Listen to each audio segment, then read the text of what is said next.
Greetings, my fellow mortals. I am back again with yet another album review, and we are going to be reviewing the new Terminal Nation album titled Echoes of the Devil's Den. Terminal Nation is a death metal / hardcore band from Little Rock, Arkansas here in the United States. They formed in 2014 and have been around for about 10 years now. The lyrics of the band center around anti-fascism and critiques of other stuff and, themes about, serious social issues and such, like income inequality, racial injustice, what have you. And they would all start in the year that they formed with their first demo titled Demo 2014.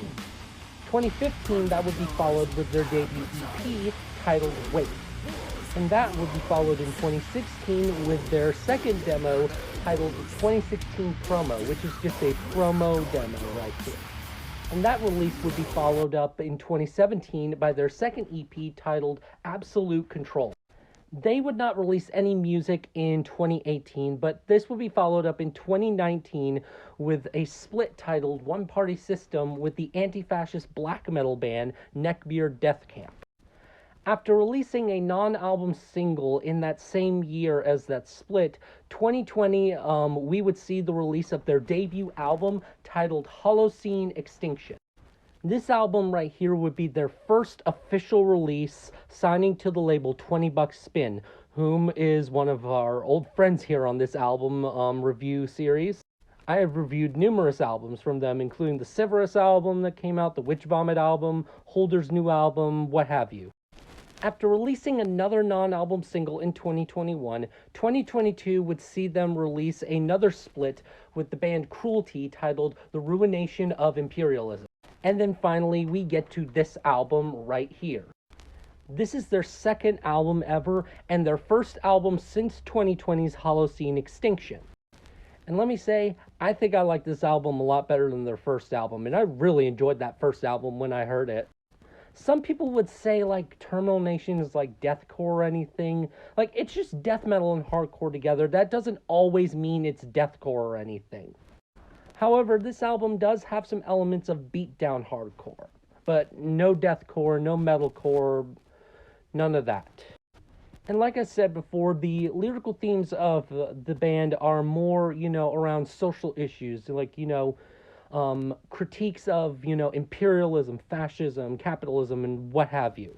And you could see it on a lot of their songs, like the song written by the Victor, No Reform, New Age Slave Patrol, and one of my favorites, Immolation of Mother Earth. That song is clearly about the current climate crisis that we're in right now, with climate change, the planet getting warmer, these natural disasters happening. You know what that song is about. The songs on this album are a lot longer than the first album. Usually the songs on the Terminal Nation releases are pretty short, kind of gives you that hardcore punk element and what have you. But this album is a lot longer. It's 12 tracks and 40 minutes long, much longer than the first album, which was 12 tracks, but that album was 34 minutes. My final thoughts on this album is that this is their heaviest album to date. The riffs, the vocals, this is one of the heaviest albums I've listened to this year. My favorite tracks would have to be Written by the Victor, No Reform, New Age Slave Patrol, Empire and Decay, Merchants of Bloodshed, Cemetery of Imposters, and Immolation of Mother Earth. Some highlight tracks on this album that I would consider really, really good are Embers of Humanity and Bullet for a Stone. And there are no skippable tracks on this album. This whole album, from the first track to the last track, is just chef's kiss. Which is why I am going to rate this album a really solid 10 out of 10. That is how good this album is right here. This is my second favorite death metal album this year, right next to Funeral Sanctum by Witch Vomit. But that's just how I feel. Feel free to check out this album by yourself on any platform you use, be it Spotify, Apple Music, iTunes, if anybody still uses iTunes. But whatever, any platform that you use, and feel free to get any physical copy that you can, tape, CD, or vinyl. All three of those formats are on 20 Bucks Spin right now on their Bandcamp and on their website.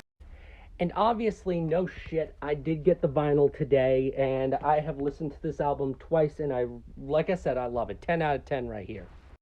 And that's about the end of this album review. Till then, my fellow mortals,